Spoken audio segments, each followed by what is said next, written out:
இலங்கையின் புதிய அதிபர் அனுரகுமார திசநாயக்க தமது முதல் வெளிநாட்டு பயணமாக வருகிற 16, 17 ஆகிய தேதிகளில் இந்தியாவுக்கு வருகை தர உள்ளார்.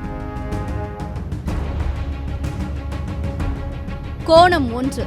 இலங்கை அதிபர் அனுரகுமார திசநாயக்க இடதுசாரி கட்சியின் பிரதிநிதியாக செயல்படுகிறவர். எனினும் சீனாவுக்கு அவர் தனது முதல் பயணத்தை மேற்கொள்ளவில்லை. இந்தியாவுக்கே அவர் முக்கியத்துவம் தந்திருக்கிறார்.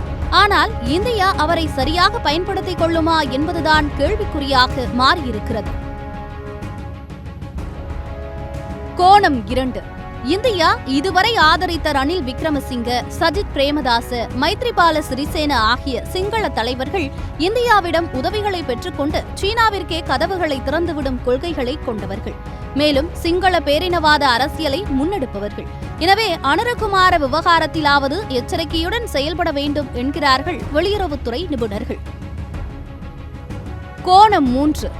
கடந்த தேர்தலில் கூட இந்தியா சஜித்தை தான் மறைமுகமாக ஆதரித்ததாக கூறப்பட்டது. ஆனால் கடந்த நாடாளுமன்ற தேர்தலில் தமிழ் மக்கள் அதிக அளவில் அனுரகுமார திசநாயக்கவுக்கு வாக்களித்திருக்கின்றனர்.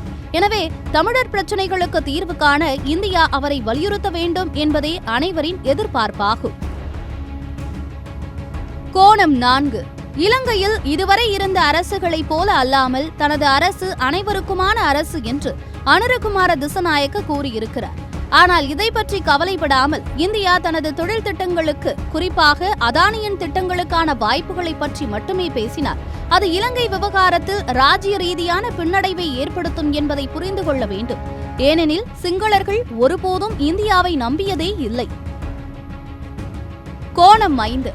தமிழ் மன்னர்களின் ஆட்சியை தவிர பிறகு எந்த காலத்திலும் இந்தியாவின் ஒரு பகுதியாக இல்லாத வகையில் இலங்கை மிகச் சாதுரியமாக செயல்பட்டு வருகிறது. இந்த சாதுரியத்தை புரிந்து கொள்ளாவிட்டால் இலங்கையின் ஆழமான அரசியல் நிலைமை புரிந்து கொள்வது கடினமாகும். இதனை இந்திய அயல்துறை நிபுணர்கள் உணர்வார்களா என்பதே கேள்வி.